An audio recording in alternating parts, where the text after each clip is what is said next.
long are we supposed to do this? I'm getting hungry. Just be patient. Hey, where'd he go?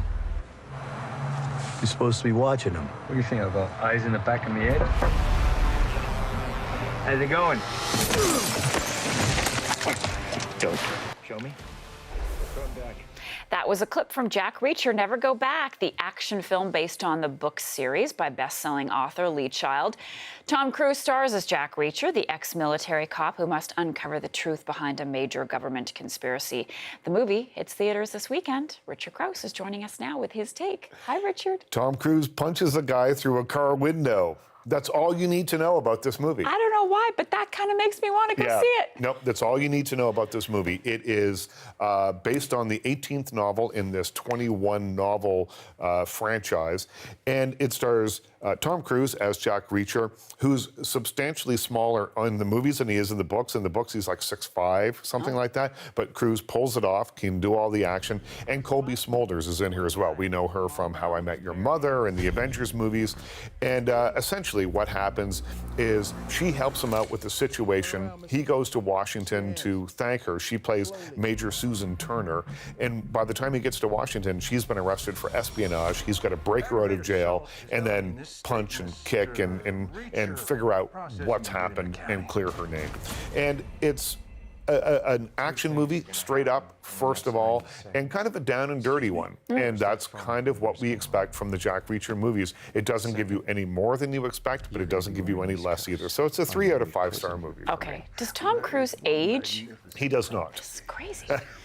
Okay, the next movie, so you gave that one 3, is Ouija, Origin of Evil. I don't think I've said Ouija since the early 80s. Yeah, well, you know what? I was talking to people earlier today who said, oh yeah, my kids play with them all the time. So I Kids had now? one. Yeah, I had one when I was a kid, and then The Exorcist came out, and then no one had one for a while because of what happens in The Exorcist through the Ouija board. Now there's kind of a renaissance with them. So this was the movie of all the movies this week that I was least interested in seeing, and I ended up really liking it. Really? So you've got a fortune-telling mother and her 2 daughters in Los Angeles in 1967. And, you know, they do these sham seances where they just tell people what they want to hear. Your loved ones are fine. Your dearly departed ones miss you, and they're hoping to be reunited with you one day.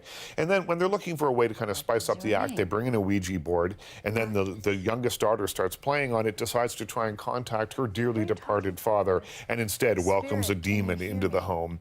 And it's all atmosphere. It slowly builds and builds and builds to a pretty good conclusion. But the secret weapon here is Lulu Wilson, who's the little blonde girl that we see on screen here. She has a face that can go from endearing to eerie within like a second. And in the sort of creepy kids on screen sweepstakes, she wins the award for the weirdest looking kid. Creepiest looking kid in movies since Children of the Corn. Yeah, so this is 3 out of 5 stars for me because my wife and I went to see it and she watched it like this. Really? For the whole time. Okay, I'm really interested now. Getting ready for Halloween, you got to get in the scary movie mindset. Keeping Up with the Joneses, starring I know. John Hamm. Yeah, I know. I was dreading coming here to have to give you this news because I know of your love for John Hamm. Gal Gadot is in here. She'll be Wonder Woman very soon on the big screen. Isla Fisher, Zach Galifianakis. Fisher and Galifianakis play a suburban couple living on a cul-de-sac. It's quiet. They've got a nice, orderly life until an impossibly good-looking couple moves in across the street, played by Hamm and Gadot, and all of a sudden, weird things start happening in the neighborhood. Turns out that John Hamm and Gal Gadot are international spies, and there's some intrigue happening in the cul-de-sac that they've been sent to investigate. Zach Galifianakis and Isla Fisher will do anything to get you to laugh, but no matter how many faces they pull or how many pratfalls or how much slapstick they do, they can't wring any laughs out of this.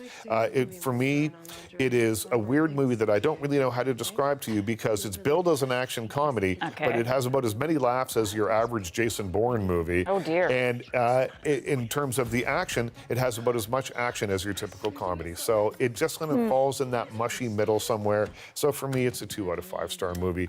And I only gave it 2 because I knew I had to talk to you about it. And if I gave a John Hamm movie any less than that, there would be trouble. We'd never speak again. We have a few seconds left. Mean Dreams? Mean Dreams is a really interesting Canadian drama about a boy and a girl. They're in love. Her father is an alcoholic with an attitude problem who also has an in with the local law enforcement, and the kids have to team up to try and figure out a way to let their love survive. It is great performances from the younger actors in here, and really cool performances from the older actors like Colin Feore and Bill Paxton. So it's 3 out of 5 stars. All right, Richard, thank you so much. Nice Have to a great see you. weekend. You too. Bye-bye.